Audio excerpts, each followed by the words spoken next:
I was watching television the other night. Some fella called Desmond Morris. I've never quite understood the Desmond Morrises of this world. They keep going around trying to understand monkeys. Of course, monkeys are interesting, I suppose. Anyhow, the program was entitled The Human Animal.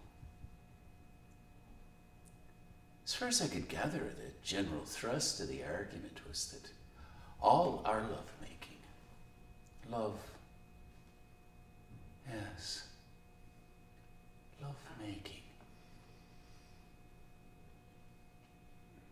Antony and Cleopatra, Samson and Delilah, Romeo and Juliet, Fred Astaire and Ginger Rogers, Prince Charles and Lady Camilla Parker Bowles, all of it can be reduced to a set of socio-anthropological rules, patterns and habits, induced, governed, and originated by genetic urges.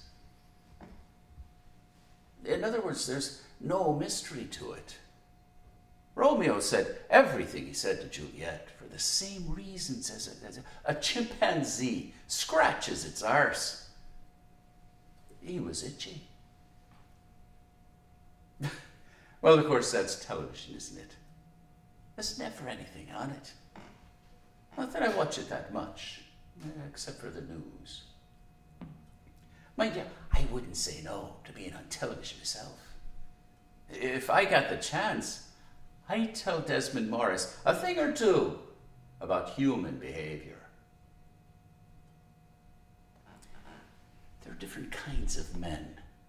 We all know that. Single, bachelor, the Marian type. And men often lie in beds, each one alone, wondering when and how things finally will end. Doesn't seem to matter really if they fuck a little now and then with wives or mistresses or other men. No, these moments of intensity are only intervals. The orgasms simply measure out the solitude from end to end. And then there are others who, for religious reasons, remain in single beds, being celibate. Heroically, they face the wall and masturbate.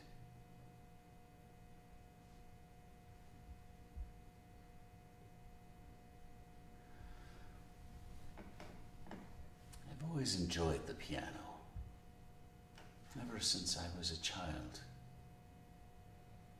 We had one in the house when we were children. Mother insisted we all get lessons. It stands by you. A thing like the piano, it stands by you. I always said that. You're never stuck for company when you can take down a few sheets of Beethoven or Liszt or Chopin, Andrew Lloyd Webber. Your heart will never be empty, my mother used to say. Once there's a piano in the house.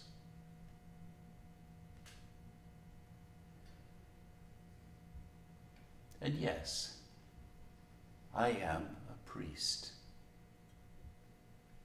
That spat upon, despised, much detested thing. It seems that by my role, I'm an offense to women and an insult to the intelligence of the modern world. Oh, yes, indeed, I am a priest. I'd be happy to stand in the dock any day of the week, to walk into any courtroom, be it friendly or hostile. I'd be proud to stand at the bar of history and admit it. Yes, indeed, I am a priest. Yes, my lord. It's quite true, my lord. members of the jury, counsel for the prosecution. Yes, yes, I am a priest. Well, my lord. Well, members of the jury. Well, ladies and gentlemen, in the public gallery, you'll all be happy to know that I'm giving it up. For certain reasons.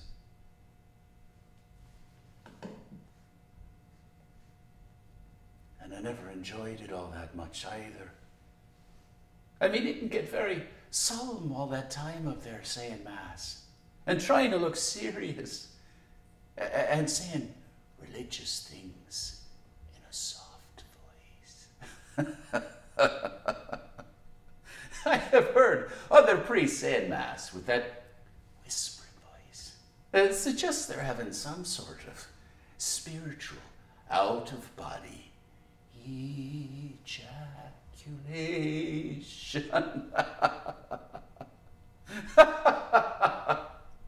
But not me. It seems that God's timing never coincided with mine. Often, when I'm right in the middle of the most serious bits, I look down at the congregation and I'm captivated by the innocence of the children in the front seats, making faces at me. Or some old lady opening her mouth to sneeze in slow motion. I want to laugh. But alone. There's never any God up there with me on the altar.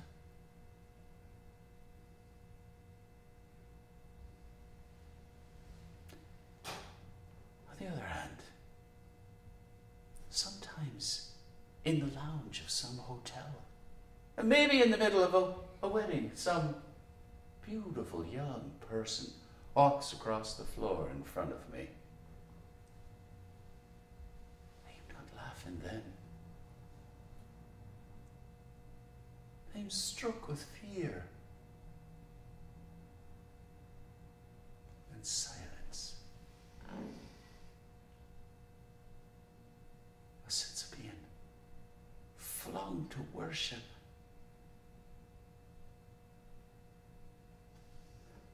And to adore.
abiding loyalty to Moore's melodies.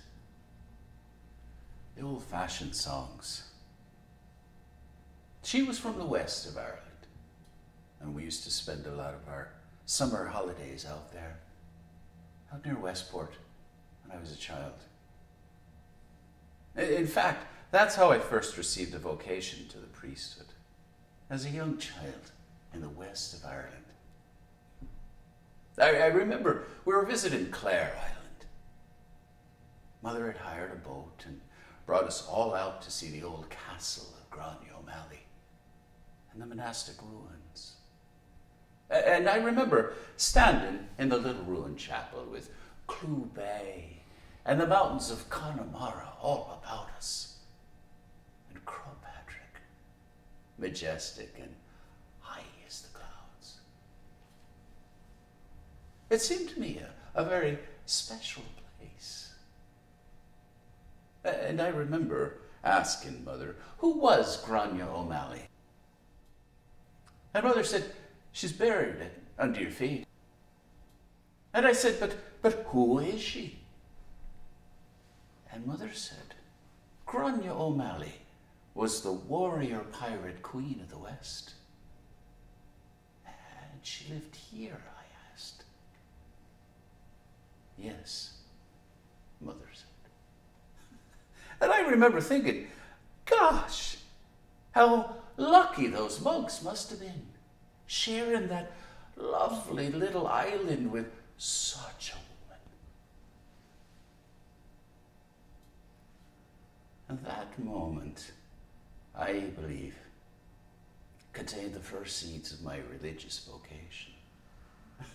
I suppose a child's imagination couldn't resist the idea of all those monks in silence, tilling the fields and praying in the chapel and watching the bay each dawn from the narrow slit windows of their 12th century sleeping house. Watching to see if her ships had arrived home safely from their plundering. Men in silence, in love with their pirate queen.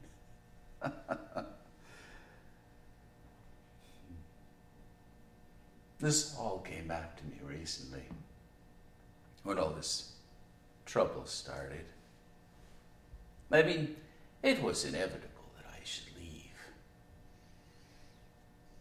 You see, if you go back hundreds of years, priests and nuns, they lived a raw, physical, earthy life.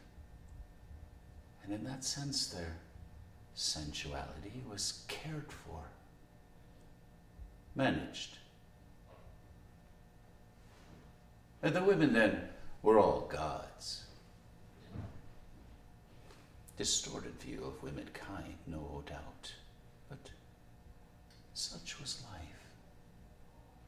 The local patron, queen, lady, whoever she was, who walked among them, ate from their orchards, and knelt in the stones of their chapels, that was enough for any man.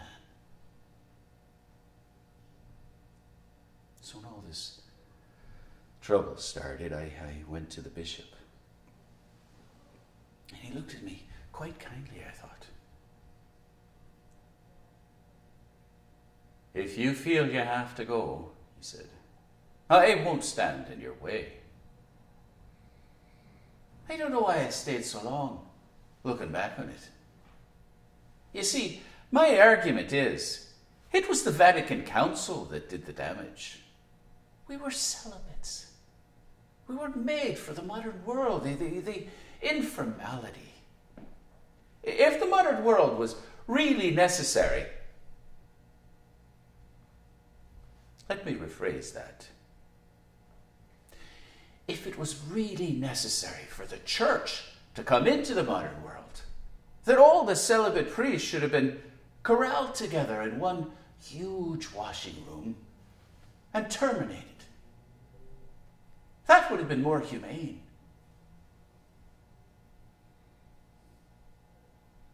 It took us a decade to come to terms with the Vatican Council. It did. It was like a bomb had blown the fuck off the roof. There was debris everywhere. And I was a young fellow then, back in the 60s. But it took me 10 years to accept it. It did. 10 years. The altar turned around. The laity strutting around the sanctuary in their woolly jumpers. A sudden newfound geniality of the clergy. And the utter banality of the new liturgy. And then the question was, what to do with all the statues of the saints who'd suddenly become irrelevant? That was a big problem. Well, there was a little box room under the stairs, a cluttered dark of incense holders and thuribles. And that's where all the holy men and women were finally locked up and forgotten. In there, the delved statue of Saint Ignatius Loyola stands, a silent and sweet Saint Anthony, gazing at his infant. Teresa fingering her plastic dusty lilies. And poor dejected Mary, the Immaculate Conception, with no hands. Oh yes, they're all under the stairs. I wonder, do they ever break the silence with a few well-chosen words about religion in the old days, when they had prayers to say for everyone? I sometimes wonder if I kept my ear pressed against the keyhole for long enough. Would I hear them chirping away in there?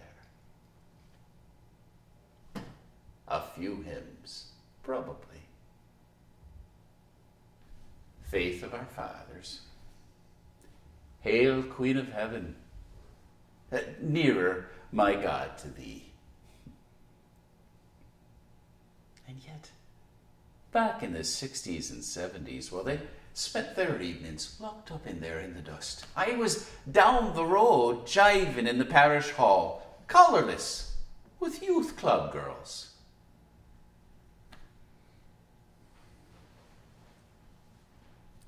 My box room full of saints. Incarcerated for their intolerable eccentricities. Whenever I go up the stairs, I feel I should salute.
1971.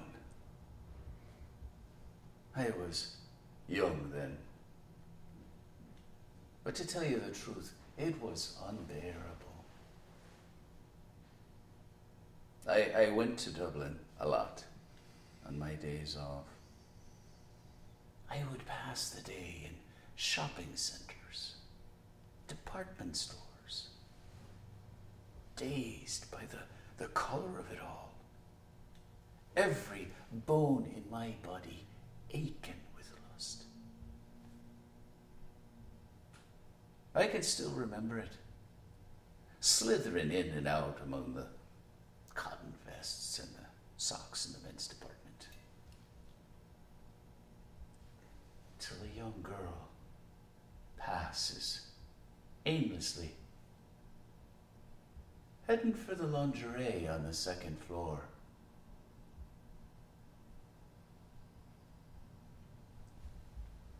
My eyes follow her. I just look. My hands on a pair of linen socks. She goes up the escalator. I go up the escalator. Oh, lover, I whispered to myself. 1971. I am not familiar with the ordinary affections and physical embraces of a woman. And even though she only stands above me on the up escalator, we're in jeans. Yet I call her lover. And imagine that pretty hand on the banister above me as being full of competence.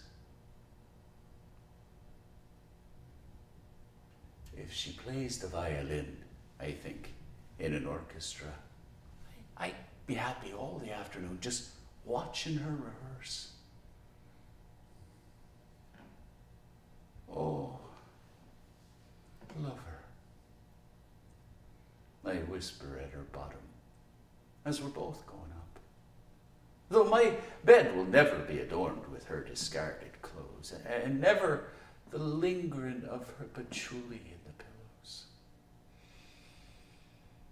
Petal of afterlove.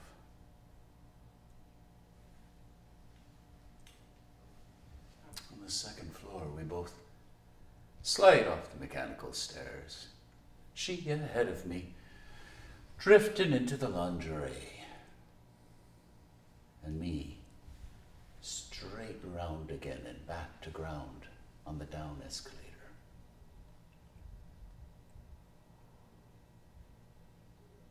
Of course, I didn't spend all my time thinking about sexuality. Sometimes I asked myself, was I happy? I mean, was I happy?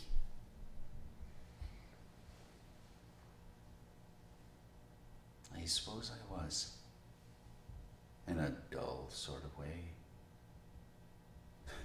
I was a sad young man. And sad young men are good with old people and people who are lonely. I had old people, morning, noon, and night.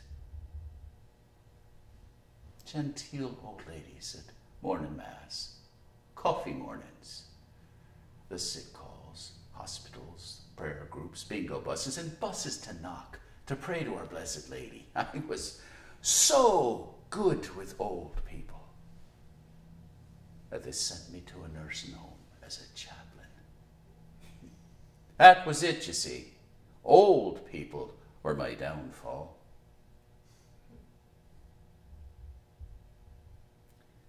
You know, the week before Easter, Holy Week, we call it in the church. But everybody else is hanging around waiting for the big splash of the Easter holidays. Everyone else is waiting for Holy Thursday or Good Friday to cross the Shannon with the wife and babies and carry cots and nappies and spend the weekend in the lounge of some hotel, staring out at the rain-swept beach. and getting scuddered drunk, and saying, wouldn't it be marvellous if it weren't for the weather? But me, I'm stuck in the kitchen of an old folks' nursing home run by nuns, watching Mrs. Hannigan from Choom doing her ironing. Not that she has anything to iron. She doesn't even have an iron. But Mrs. Hannigan from Choom spends all day in the kitchen, standing at the table, working away. I'm anxious to get the ironing done, Father. I have 3 of the children coming home for the weekend. The beds have to be got ready. And then suddenly she stops, rushes out the back door. I can see her through the window in the backyard, flustering about. She can't find the washing line, you see. She can't understand why the backyard of the nursing home is not her little garden back in Choom. And then I see one of the nuns speaking to her. Come on now, Mrs. Hannigan, you're in the hospital. You'll go right back inside to the kitchen there and have a little chat with Father. And she returns, stands in the doorway. You see, Father, my husband's dead, but all the children are at university, thank God. But I have to be doing the hoovering and polishing and making up the beds in case one of them might make it home for the weekend. I understand, Mrs. Hannigan, I understand. Oh, no, but you don't understand, Father. I have to be doing me ironing, half day are the beds. One of them might come home for the weekend. It's the Easter weekend, Father, and I don't, you know. I know where I am, but I have me ironing to do. Yes, Mrs. Hannigan, of course you have. Don't let me keep you from it any longer. Good afternoon.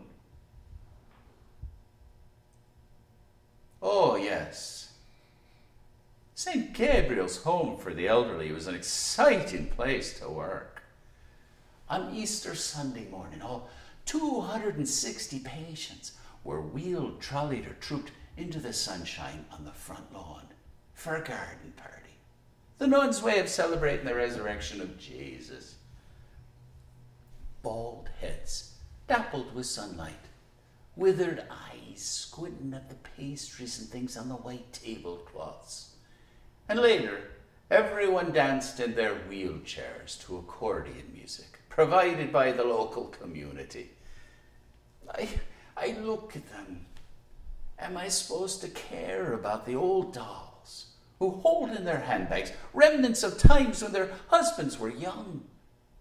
Do I care about their photographs, their rings, or the singles, or the scarf some daughter brought on the single occasion she bothered to call with the kids? Hands like rope knots around their handbags. Faces plastered with lipstick and powder, and the tints in their hair. And the old men sat devouring the flans and eclairs, and their bald heads got sore in the sunlight, so they had to put on their caps. And they all looked bewildered and sat at the white tablecloths and the chocolate buns. And Mrs. Hannigan from Choom, Mrs. Hannigan from Choom came rushing out of the kitchen in tears. Oh, Father, Father, Father, oh, Father, I've just had a phone call. The children, they're doing exams. They're not coming home for Easter.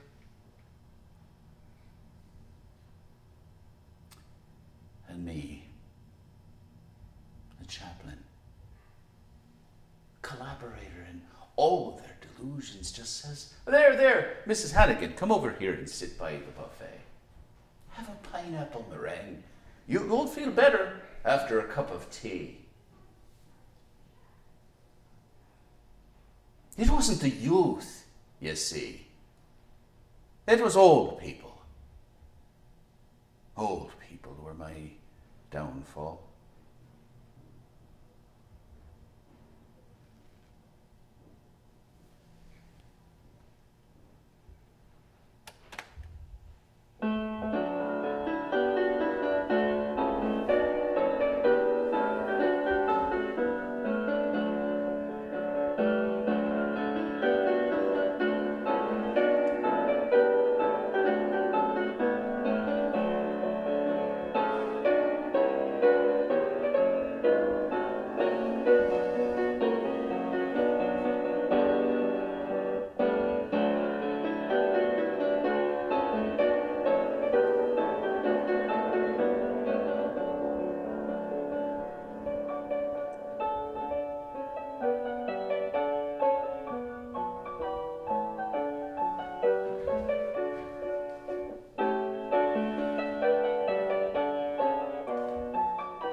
But that was a long time ago. Nowadays, I think for myself, isn't that marvelous? Like today. Today was a very special day. Had a meeting with the solicitor.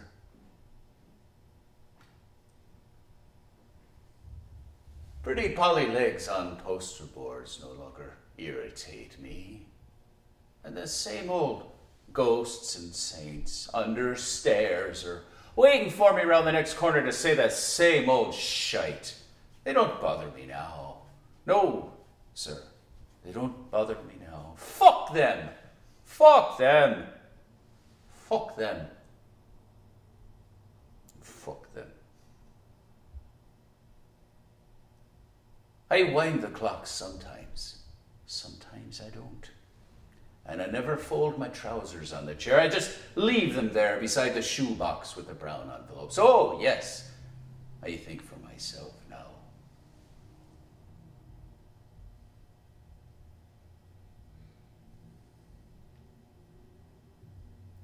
You know, I have a fish tank in my bedroom with an old fish in it, gulping it nothing, forever,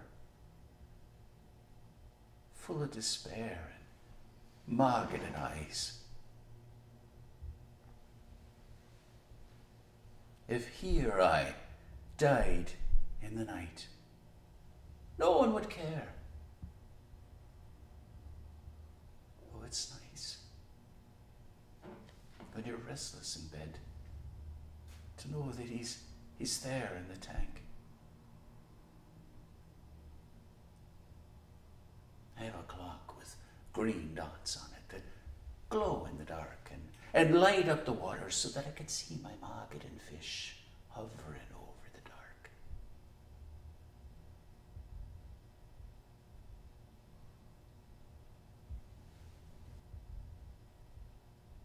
By the time I was 50, I knew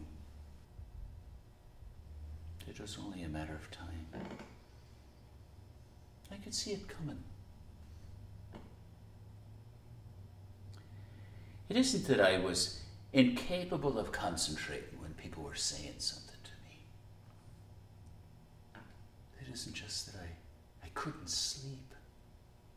Or that when I didn't, I clenched my teeth so tight my gums bled. No, it was more a question of surrender. Eventually, one has to let go and suffer the consequences. Is there a God in the dark? No.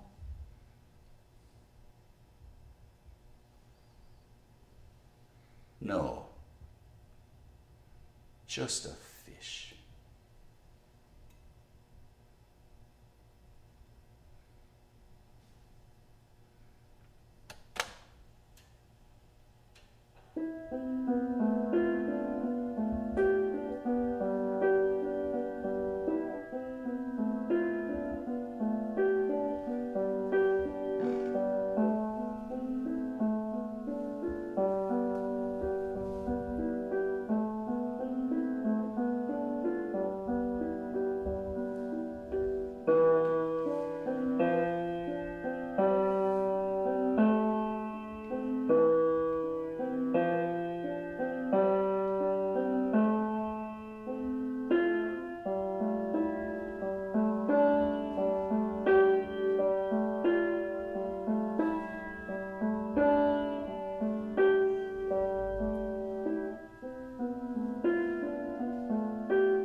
Size little boys were.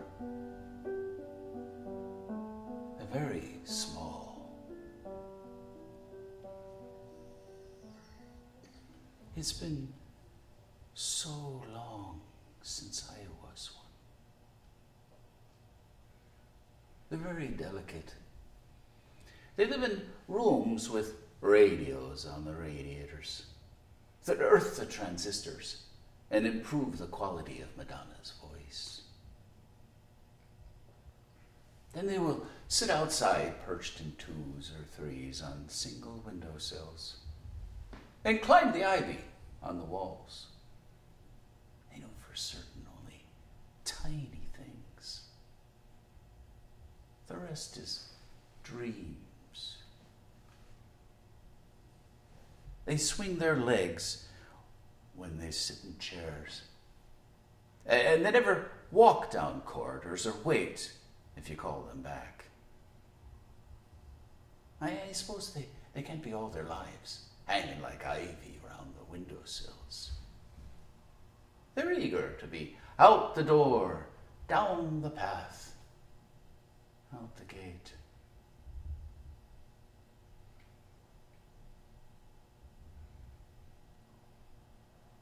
I remember the night.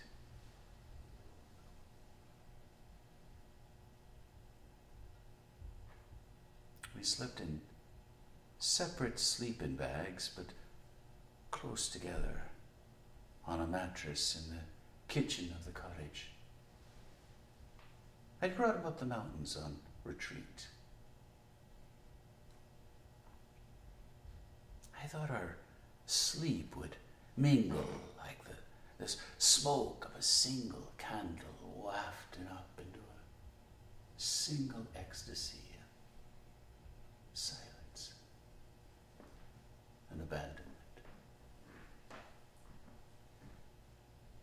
I thought if we just floated out together, out to sleep, the sea of dreams, beyond the bar of consciousness,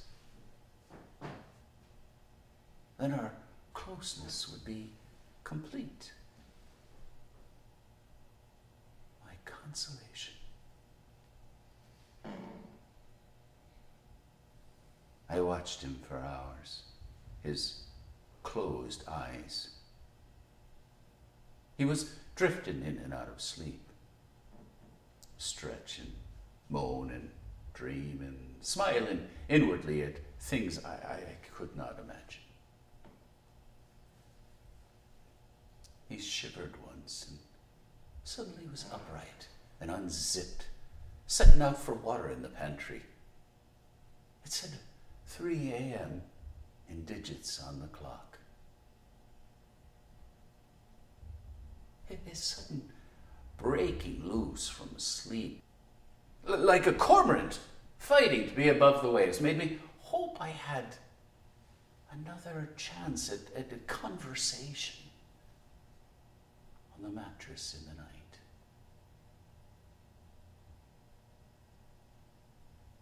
But afterwards he pulled the sleeping bag across his shoulders and tucked it under his chin like the walls of Troy.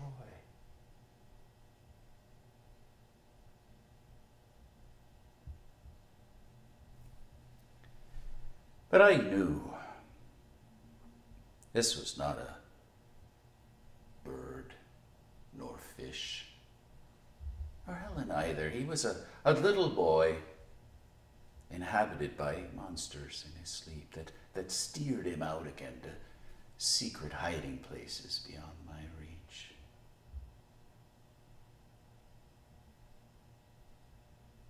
He stretched again and moaned.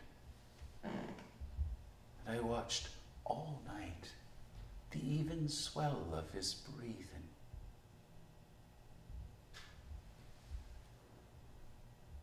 Just once I leaned across and kissed his mouth.